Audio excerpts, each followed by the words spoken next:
Hi, I'm Greg Gutfeld. Thanks for watching this final edition of The Factor. It's a strange and historic day for all of us on the show. Collusion with Russia. We'll talk more about that later in the program.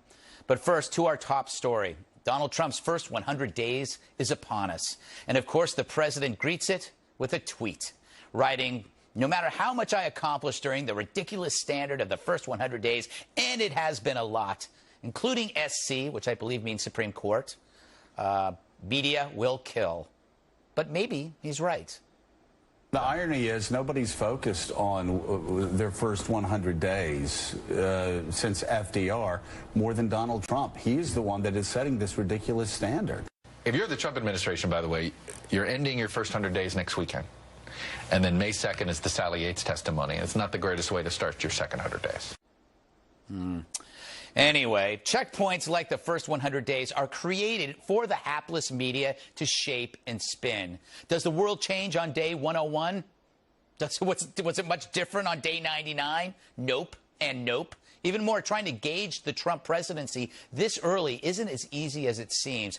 It's like cooking a 20-pound turkey. Could take 5 or 6 hours. Checking Trump's progress right now, it's like opening the oven when just 20 minutes have passed. It's way too soon, especially when your president makes everything a negotiation that unfolds over time, which is a departure from the false notion of urgency that President Obama would employ daily. Every issue, from Obamacare to climate change, was a race against the apocalypse. Time was running out. Act now or die. But President Trump, he's playing a longer game, finding the best deal over time, which may mean holding a position early on that changes later. That's why the 100 days assessment is like slicing into that bird when it's still thawing. And to continue this wonderful cooking analogy, Trump's got 5 or 6 pots going on the burners. Some cook slow, some boil quickly. Some of the issues need refinement, less salt, more oregano. We saw that with the travel ban. We had to toss out the first batch. But it's these multiple ongoing processes that create a sense of uncertainty, which is natural. You see, Trump has freed us from the prison of two ideas. You either had to be for something or against it. It's either war or peace, free trade or protectionism, amnesty or the wall. But it turns out there are endless options between one position and its opposite, which Trump exploits, whether it's Syria, trade, or China. China. One day he's mean, the next he's nice. He calls Canada a dear friend, then raps him on the knuckles. He makes fun of Ben Carson, then puts him in his cabinet. The result from this unconventional style is an uncertainty that keeps our adversaries guessing.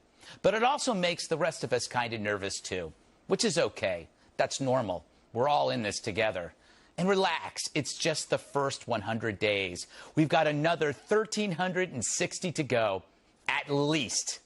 Joining us now for reaction from Reston, Virginia, Tim Graham, executive editor of Newsbusters, and Jessica Tarloff, a Democratic pollster and strategist. Okay, Jessica, admit it, it's been an amazing 100 days, hasn't it? Best 100 days of my life.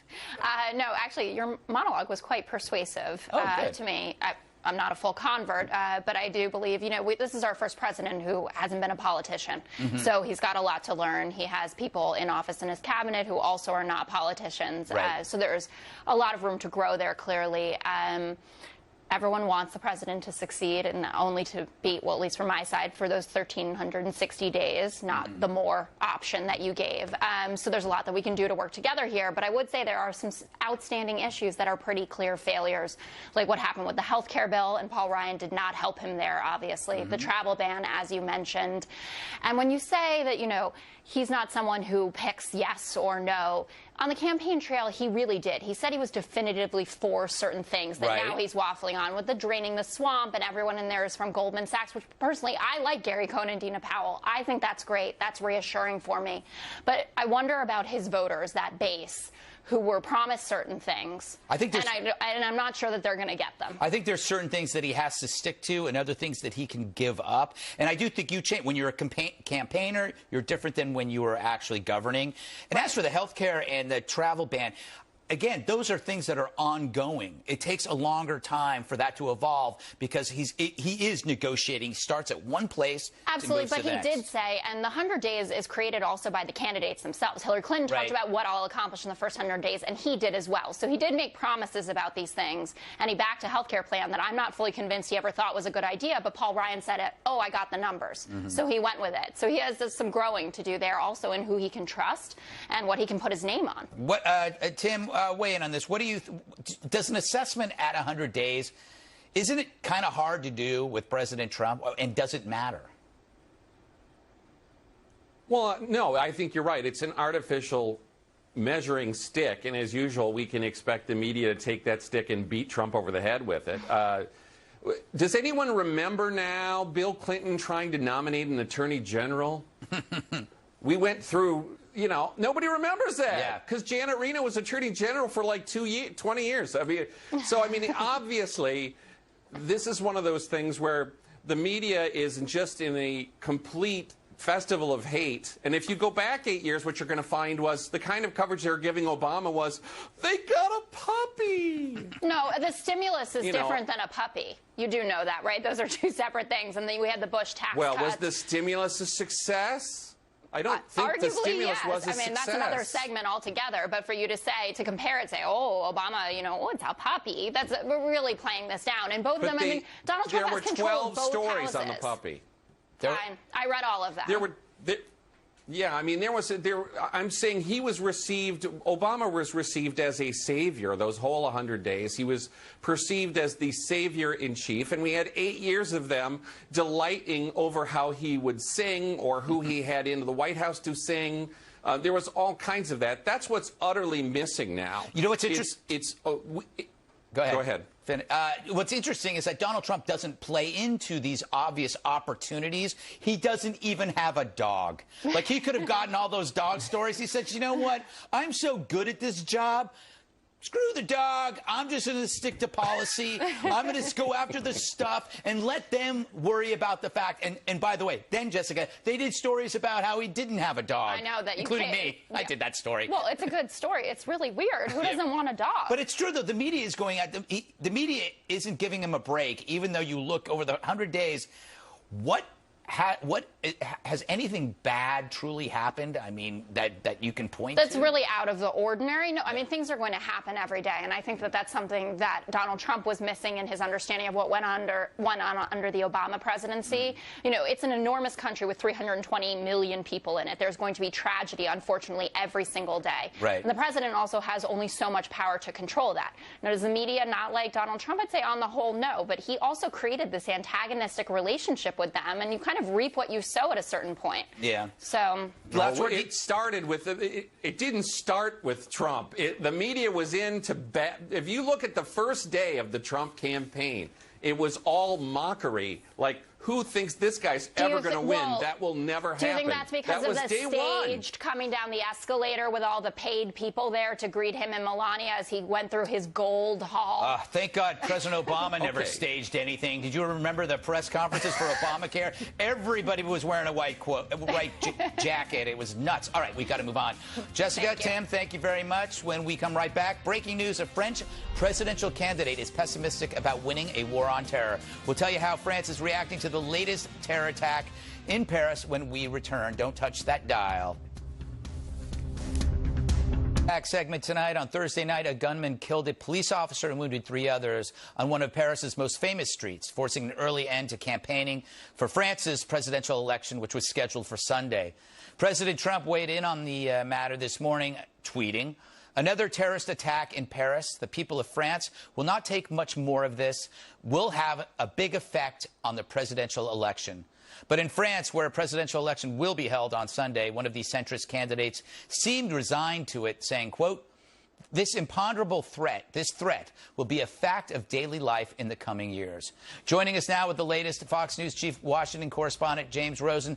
So, James, I got to ask you, has there been any update in this crime? Is there a second suspect out there, or are they assuming it's just one guy?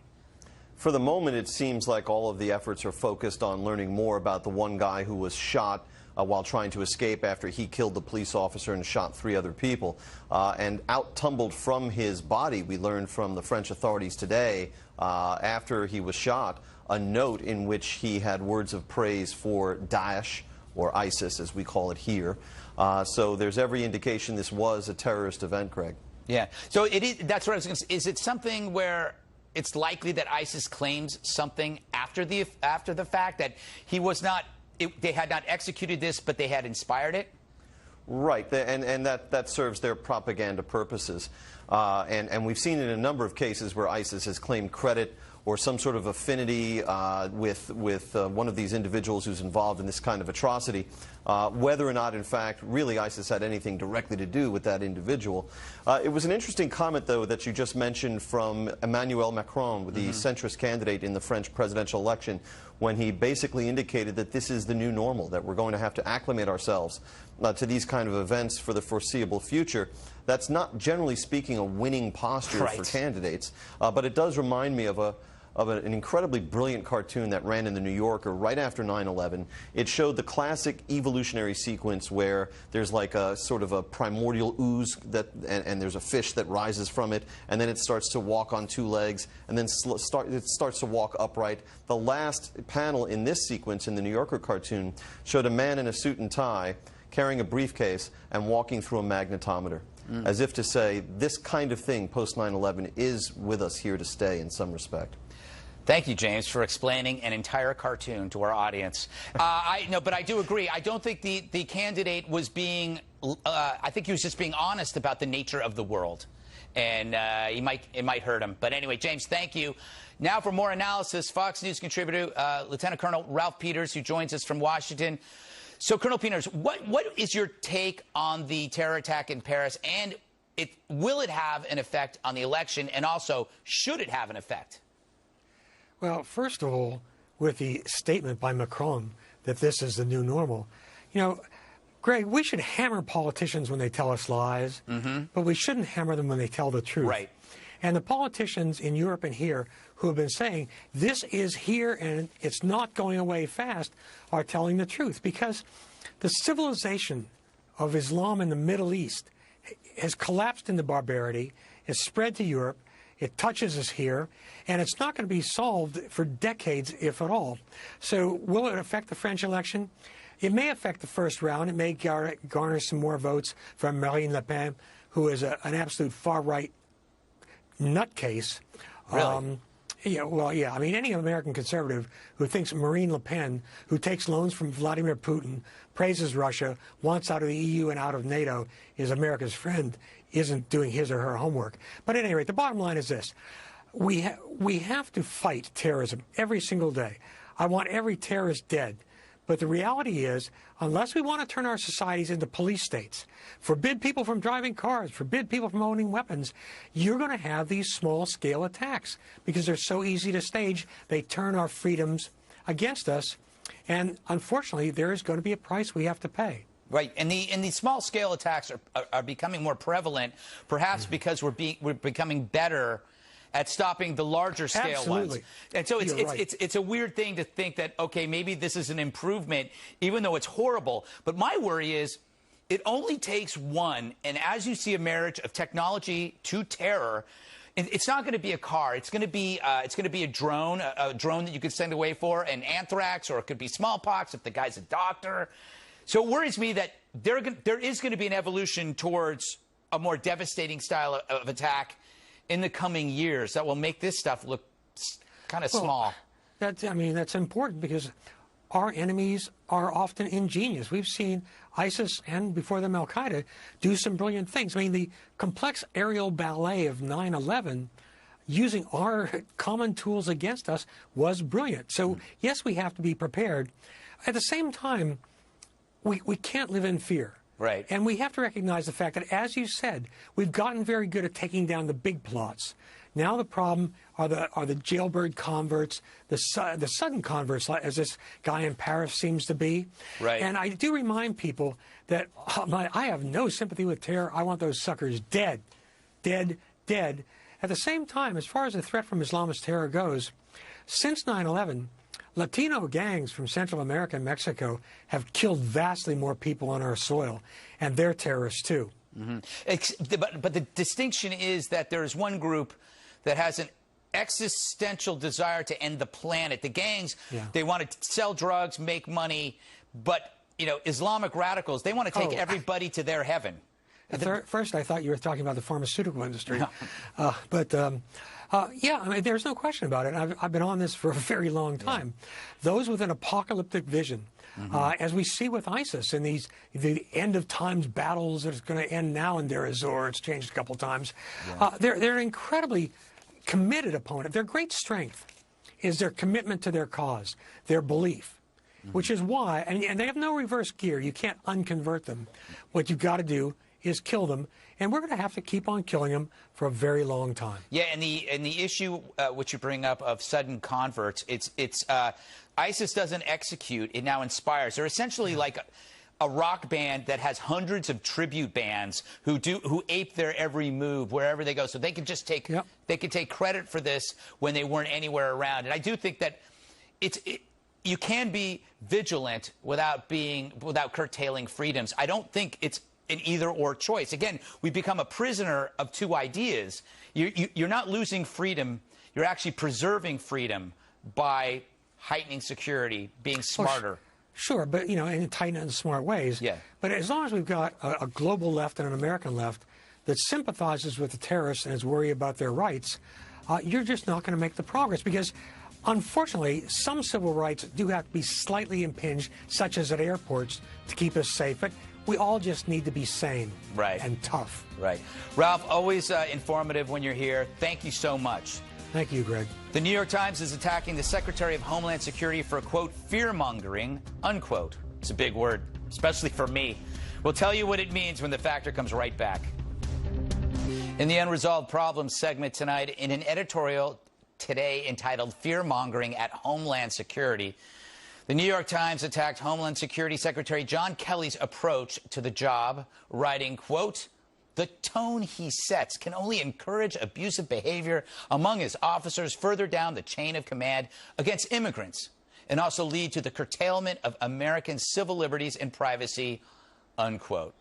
Kelly remains unrepentant and today spoke about why border crossings are down.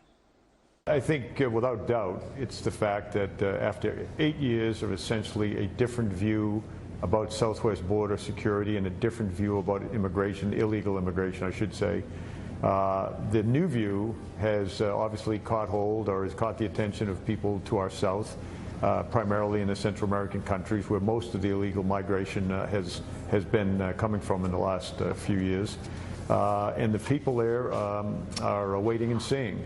So it's been a great deterrent effect in terms of what we say we're going to do. And, of course, we already have done a big thing in the last 100 days or so, and that is we're actually enforcing a much wider range of immigration laws than were enforced in the last 8 years. That's what you call an adult. Joining us now for reaction from Washington, Democratic strategist Scott Bolden, and from Irvine, California, Eric Beach, a Republican strategist. So, Eric, I go to you first. The Times is really concerned about tone from the guy who runs Homeland Security. What do they want? Do they want Winnie the Pooh? Well, I don't know what they want, but the #1 job of the President of the United States is to protect American citizens. And really, the New York Times and the left's biggest problem with President Trump is his rhetoric and actions regarding American exceptionalism and America First policies. They don't like American exceptionalism. You know, they want it to be we're the world's policemen. They want it to be that, you know, we allow all illegal immigrants to come in from all over the world. And the reality is that model doesn't work. It hasn't worked in Europe lately, and I think that's what you're going to see here in these elections. The border security in Europe is very poor, and it's really demonstrating a lack of leadership in some of these European nations. Hey, Scott, I mean, what is it about strong language that Democrats have such a problem with in this kind of job? I mean, you want a straight shooting, humorless butt kisser. I mean, butt kicker. You don't want a butt kisser, you want a butt kicker. Right. Well, listen, let me just say this.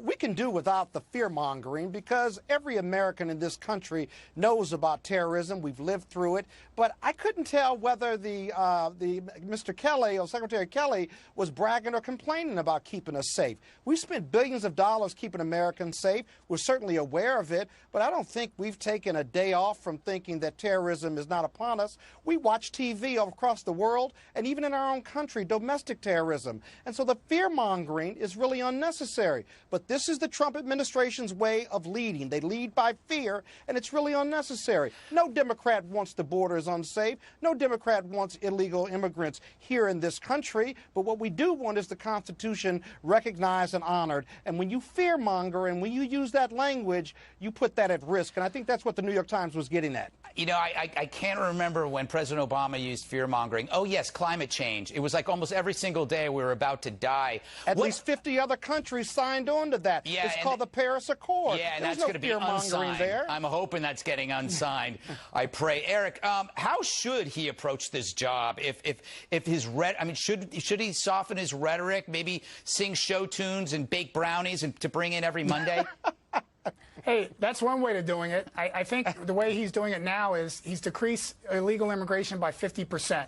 Look, I'm in California, and I remember Kate Steinle being killed. But let's not forget San Bernardino and Orlando. We live in a nation that is under attack by a lot of the outside extreme radical Islamic terrorists. And so, his rhetoric during the campaign, which he has now followed through as president, is very important. And it needs to send a message to the rest of the world that we are not going to be taken advantage of, that we are going to have a vetting system like many other countries do, and we're going to protect Americans first. And that's his job to do as President of the United States. Yeah, but we do that already, don't we, Greg? We do that already. In fact, the attacks that my colleague just mentioned, none of those attacks came from illegal immigrants, if you will, or Muslims from countries that we're trying to ban right now. And a very small percentage, a fraction of the crimes committed, and one is too much, but a fraction come from those individuals who are here illegally. What about San Bernardino? Policy. What about San Bernardino? Didn't come from a Muslim country. Those individuals were radicalized while they were here. They either had green cards or U.S. citizens. It's an illogical approach to it. It's unnecessary, and it's fear-mongering. Scott, what's the downside on protecting our borders? Nothing wrong with that. What's the downside of having policies that put Americans first, whether it's economic policies, whether it's a policy on our educational system? I mean, what is wrong with the president saying that we're going to treat Americans, we have American exceptionalism. We put our interests above anybody else's in the world, and it's a privilege, not a right, to live in this country. But the thing that's what the president campaigned on. The thing that bugs me about this, editorial. Let's get back to the editorial. Scott, hold on for a second. The editorial says that his tone will encourage abusive behavior. So they're essentially blaming Mr. Kelly for actions that have yet to occur. That's pretty bad. Well, not exactly, though. Here's the deal. I'm a former prosecutor from New York. Tone and words matter. If the words and tone from the leadership says, at all costs, protect this border, I can tell you right now, whether it's the FBI or ICE or the police, they take those orders seriously, and very oftentimes you can't control over-aggressive or overzealous police officers who are enforcing the law. That's dangerous because rights get violated when that usually occurs. And that is important, and he sets the tone as the leader of that organization. But I think everybody on the planet would rather have an angry tone with deeds getting done than a pleasant tone and nothing get done. And I think that's the concern. If we violate their rights, we're not. If we violate the Constitution, you don't know that. If we do that, we are no better than the problem. Right, but we don't know if that happens. We absolutely know that happens. What we do know is that there have been killings inside of the United States, and there have been other crimes inside the United States from both illegal aliens as well as people that want to do harm to us. It's not an epidemic, the president though. has to take these threats seriously, and so does... It's terrorism. It's not about epidemics. It's about intent. We got to move on. Gentlemen, thank you so much. Plenty more ahead as the Factor moves along this evening. Bruce Springsteen is so mad at President Trump, he's decided to sing about it. Oh, dear. We'll have top-notch analysis and later madness over a unicorn drink at Starbucks. My pal Bernie McGurk will be here with some thoughts on his favorite pink mango beverage. We hope you stay tuned for those reports. Personal Stories segment tonight. Bruce Springsteen, whose friends call him the boss, never heard that, has a new song about Donald Trump, who the American people call Mr. President.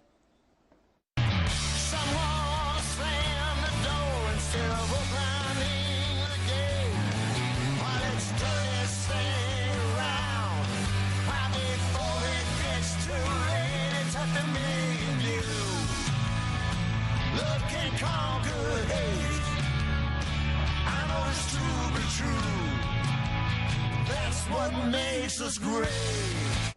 See, he rhymed hate with great. Take the day off, Bruce. You really broke your brain on that one. Let's be honest, he's a poor man's Huey Lewis.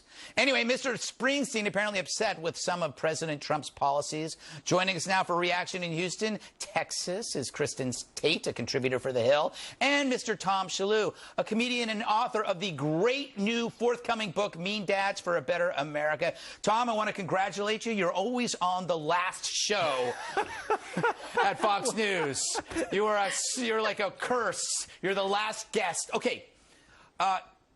The thing that gets me about Springsteen is that he's supposed to be some kind of edgy person, but his songs almost instantly agree with the assumptions of his own industry. Wait a minute, you didn't appreciate this song, Greg? No. It's made up from protest posters. They just went around and they copied all the different slogans. Right. Did you know that love trumps hate? I know, yes, I know. And that rhymes with Make America Great. It's amazing, isn't it? Yeah.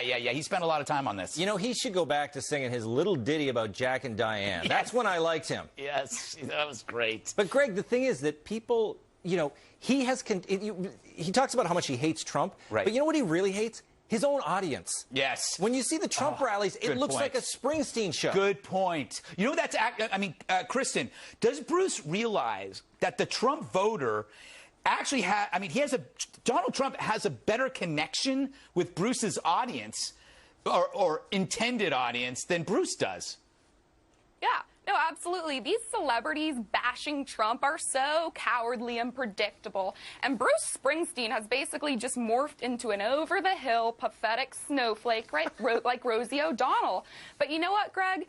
Being a liberal in Hollywood is so easy. All these Hollywood moonbats need to do is say that they love everybody and that they accept all people in the media will love them for it. Meanwhile, liberal policies are ruining the country. And the real rebels are the conservatives. You know, people like Kid Rock in Hollywood who have come out in support of Donald Trump. Kid Rock, he couldn't care less if a couple liberals are offended that he wants a secure border and a strong economy. And like you said, there are a lot of folks who love Donald Trump, and they will reward those celebrities who are more courageous than the cowards like Bruce Springsteen. It's a good point. You know, Tom, there is no conservative rock folk singer, like somebody that comes out and actually does, like, protest songs about things that bother like a conservative or a libertarian. It's a wide open field for one person to step in and get a huge audience. Well, I mean, Kid Rock, he kind of, you know, he puts his money where his mouth is. Yeah. He did write a song for Hillary,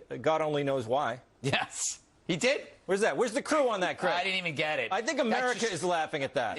America is sad about that, Tom. It just, but no, it's true. Springsteen songs are now Huffington Post columns with 3 chords. Yeah, and the thing is that his audience is, you know, in the areas that Trump won over, these working class Democrats, it's all Springsteen voters. That's what gets him. Yeah. Is that the people who were in the front row, him looking down on them, they're the ones that went out and voted for Trump. It's never going to stop bothering him. All right, I want to move on. This is our second story tonight. I'm excited about this one, too. Quarterback Colin Kaepernick used to be at the 49ers, one of my favorite team.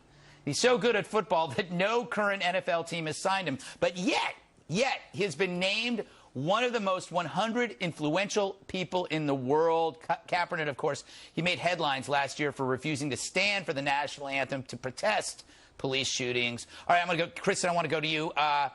Is this another example of somebody who perceives that they're making an edgy kind of pronouncement? They're taking a risk when, in fact, they're just echoing the assumptions of the media around them, and then he gains strange new respect for it. Yeah, absolutely. And you know, Greg, the most surprising part of this story is that Time magazine is still being published. Yeah, that's true. I had no idea they were still around. I mean, do you guys know anyone who reads Time? It's pretty adorable that they're still publishing that. But that having been said, It's pathetic that Time would prop up this footnote in football history, but I guess we shouldn't be surprised. I mean, Time named Adolf Hitler Person of the Year once, but it's pretty irrelevant because I think the only people who read Time are some liberals on the Upper East Side and the parents of the writers.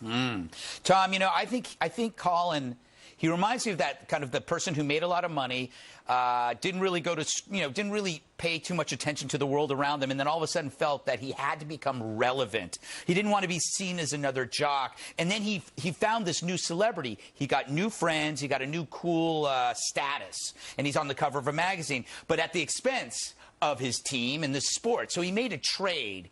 It was really about him. Well, obviously, and the thing is, it was, like Kristen said, it's so easy. All he did was kneel down or not stand for the national anthem, and then he's a national phenomenon. He doesn't really influence anybody except people who write articles like this. Right. See, they look at him and they say, well, of course he's influential. Look at these 15 articles I wrote about him last year. Yeah. It bums me out. As a 49er fan, and pretty much a lifelong one, and my parents were 49er fans, that it's associated. Like, I had a hard time watching the team because it just, I go, it's all about politics. Politics isn't supposed to be there. It's just supposed to be guys beating each other up. But unfortunately, the media covers sports, and the media is very liberal, so they're going to keep dragging it back. Yeah, he chose the right issue. Yeah. And now he's a folk hero.